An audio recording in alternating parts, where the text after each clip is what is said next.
Give me a winner, and by how many?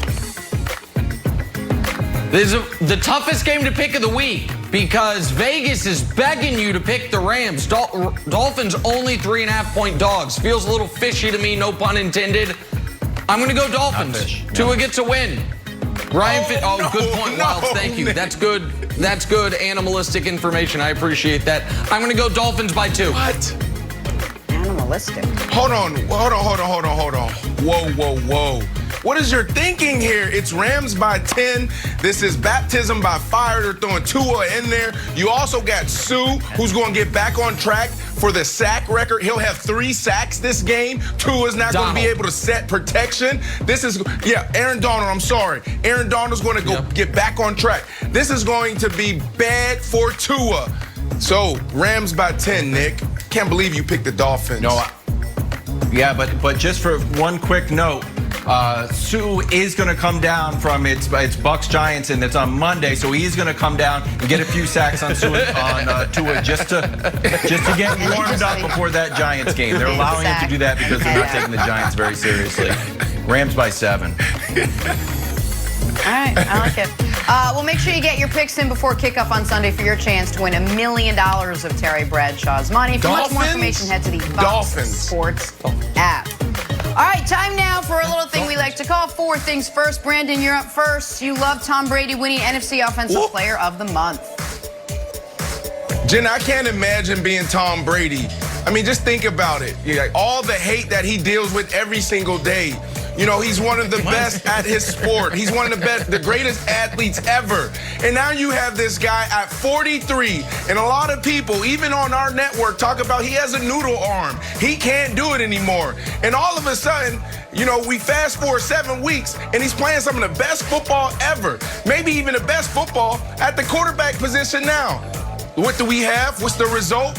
NFC Offensive Player of the Month. Hats off to Tom Brady dealing with the things that on the field, the guys that's throwing pressure at him, and also these haters. Okay, Brandon, I have several ideas for you for your fledgling brand, House of Athlete. The first is a pasta called Noodle Arm. We can talk about that later. The second is a special thing called No Way. That we had another stiff arm last night, and I think you need to help some of these defensive players. So here's what it is. A little bit of whey protein, a little bit of avocado oil, a little bit of aloe vera. What you do, you smother it all over your jersey, so next time you get stiff-armed, boom, slides right off. And I know you're thinking, wow, you can't put a lubricant all over your jersey. That's against the rules. That's why you got the whey protein in there. You accidentally spill it on yourself. Oh. All right, so yesterday, I took takes where takes had never been taken before, and I spit the cold, hard truth about Bo Jackson. All-time iconic athlete, slightly overrated football player. The responses to that were, well, let's call them mixed. My friend Bomani Jones cursed at me. My friend Sam Mellinger cursed at me. Doug Gottlieb questioned if I knew who Marcus Allen was. My former co-host in Houston, John Lopez, disowned me. The great columnist Michael Lee said the take melts the sun. But look in that bottom right corner. Wesley Robinson said, Nick, you're an inspiration. Now, I know what you're thinking. Who's Wesley Robinson? My answer? I have no idea. But he has a blue check mark, and he called me an inspiration, signed off on my Bo take. Thank you, Wesley. Probably Nick's brother. I think that's Nick's brother. Hey, guys, you know, I've been down on Dez. I wasn't sure if he would be able to really make an NFL comeback. And then I saw this video yesterday. It's Dez Bryant on a crowded field with a defender, you know, closing in about 50 yards away, making what has to be easily a 2-yard, maybe just a curl route, catching the ball with one hand. And I was like, maybe we've been sleeping on Dez Bryant. Dez is going to be the boost that Lamar needs this weekend when he takes the field. X Factor. Dez Bryant. No, she's not, Nick. She's trying to be funny. Let us move on now. The Patriots heading to Buffalo on Sunday. It was a nice catch by Dez Bryant. Can't believe I'm saying this, but a loss, and the Patriots, winners of basically everything the last 20 years, would fall to 2-5. Pats need a big game out of Cam Newton. He's got 0 touchdowns and 5 picks in his last 2 starts. And now he's going to be without Hall of Famer Julian Edelman, sidelined after having a knee procedure. So here's Cam Newton on what's on the line on Sunday. Losing is not acceptable in this locker room, in this county, in this state, in this area, in this region. So Cameron Newton, you need to pick your expletive up. That's what I've learned.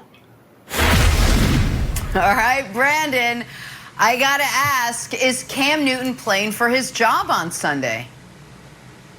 Well, you heard him. Yes, absolutely, especially when you look at last week being benched. Now, the alternative is what? You know, it's not great. But I just think that the Patriots are in a position where if they lose this game, they could blow this thing up. They don't do anything well. He also had some interesting quotes yesterday where he talked about this not being on Josh McDaniels, this not being on Jad Fish.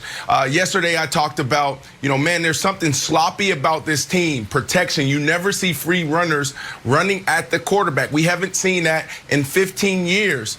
And Cam yesterday talked about, this is on me. I got to start with first IDing who the mic is. You always see the quarterbacks, the Peyton Mannings, the Tom Brady's of the world, even Cam, before they even hike the ball. 55's the mic, 55's the mic. I don't know if he's doing that correctly right now, going off of what I'm seeing on film and also from his comments. You're seeing these free runners. You never see that. Before you can drop back and make a good throw and before we can even discuss the picks or touchdowns, we got to first make sure our guys are set first. Make sure he's +2. Make sure the motion is coming. Make sure the protection is set. And then you get into playing the game. But there's too much thinking going on. And this highlights, Nick, why, you know, guys like Tom Brady going to Tampa and doing what he's doing right now is so special, because that process takes a while. I talked to Mike Vick, and Vick said it takes a year before you can master an offense. So you're seeing Cam Newton being in his head. And before we can even discuss can he get back on track, he first has to get this offense down, Nick. Well, so a few things. First of all, Cam's press conferences are usually great, but he gave every geographical designation there, and he didn't say Commonwealth, and he plays Massachusetts as Commonwealth. So A, bad job by Cam there geographically. B, this is a fork in the road moment for the Patriots, but not for Cam. Cam's going to be the starter next week against the Jets no matter what. You know why? Because what are the other options? There aren't any. It's Brian Hoyer or it's Stidham. The last time those two guys were prominently involved in a game, Kevin Wildes petitioned the NFL for that game not to count. For a loss for his team or a win for my team, the quarterback play was so bad. He's basically called that game a win because they only lost by 16, given how bad the quarterback play was. Cam is going to be the quarterback for this team until they are mathematically eliminated. But Wildes, I have good news for Cam Newton, and I have good news for the Patriots. And the good news is one name, it is 2 words. That good news is Josh Allen. Because that's who you've got this weekend, and that's a great way to get back on track. Josh Allen, everyone's trendy MVP pick. I'm not naming names, Brandon Marshall, through a first month of the season. Since then, he's got 4 touchdowns. His team has 4 total touchdowns. He has 3 interceptions, and he looks a hell of a lot like he did in Wyoming when he couldn't even be first or second team all-conference. And so the Bills are struggling. The Patriots know the Bills are the team they have to get through in this division this year, and they beat them twice last year in very close, hard-fought games. And the Patriots also know they have the Jets coming up next. Meanwhile, the Bills have the Seahawks coming up next. So in my mind, there's a great opportunity for the Patriots to kind of erase how bad the last month has been with a good game against Buffalo. And I think that's exactly what we're going to see this week in Wildes. I think the Patriots win. Yeah, I'll give you one name, 2 words. Mother Nature is going to be a brutal day in Buffalo. Super rainy with like 45 to 50 mile per hour wind gusts. So here's why I think that's good. Cam is in there, like you said, just thinking too much, looking around too much. I just want him to react. And if we don't have these huge plays because Mother Nature is blowing the ball all over the place, boom, let's just hand the ball off to Rex Burkhead, James White. Let's just get some yardage. No one's talking about it, Brandon. You said we don't do anything well.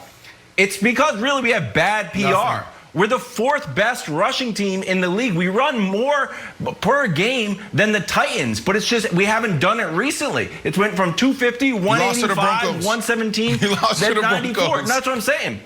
That I know, but we still run the ball. We just kind of got away from it. So now that it's going to be pouring rain, let's just hand the ball off. Just do simple stuff, and this is what we need to get Cam back on track. That's a good point. I'm glad we're not in a dome, and Cam is supposed to sling it all around. I think let's just restart slow, and just hand the ball off. Let's get some yards, get out of Buffalo with a win, Brandon. And that's the biggest, and yes, I mean, that's a valid point, because their weakness and their greatest opportunity this week is against that defensive line. That defensive line is banged up. They got guys sitting on the bench, healthy scratches. This is the biggest opportunity. If they can get back to the run, it could possibly open back up that play action pass that they did so well week 1, week 2 of this season. All right, well, earlier this week, remember we discussed the possibility of the Patriots trading Defensive Player of the Year, Stephon Gilmore. Now there's a report that says New England is actually open to trade talks on almost anyone before Tuesday's deadline. So, Brandon, should the Patriots just, I mean, for lack of a better term, clean house if they lose to the Bills Sunday and fall to 2-5? Yeah, absolutely. They don't do anything well. And the standard there in New England, you heard Cam talk about it, it's to win. And it's not just to win just regular season games. The standard is to win Super Bowls. You're not going to win a Super Bowl with this team. You have no chance. So the best thing that you can do right now is take advantage of this opportunity to rebuild. Go ahead, trade everybody, trade the house, even Hall of Famer Julian Edelman, so you can come back next year and have a better shot at it. And build around Cam? I don't know if Edelman right now would even fetch a conditional 7th rounder. So I don't know how much that helps you rebuild the house. But listen, the Patriots are going to win Sunday. They're going to be a game and a half out of first, and so they're not going to trade anybody. If I'm wrong and they lose, then I do think Stephon Gilmore is a guy you would shop. But Jenna, I don't, this report rings a little hollow to me, because I think the Patriots are always listening to any offer. Because Belichick is very good about value and good about saying, if you want to overpay for something I have, I'll let you do it. So I think that you could have run this report at any trade deadline the last 20 years. He's always listening. Doesn't mean he's acting.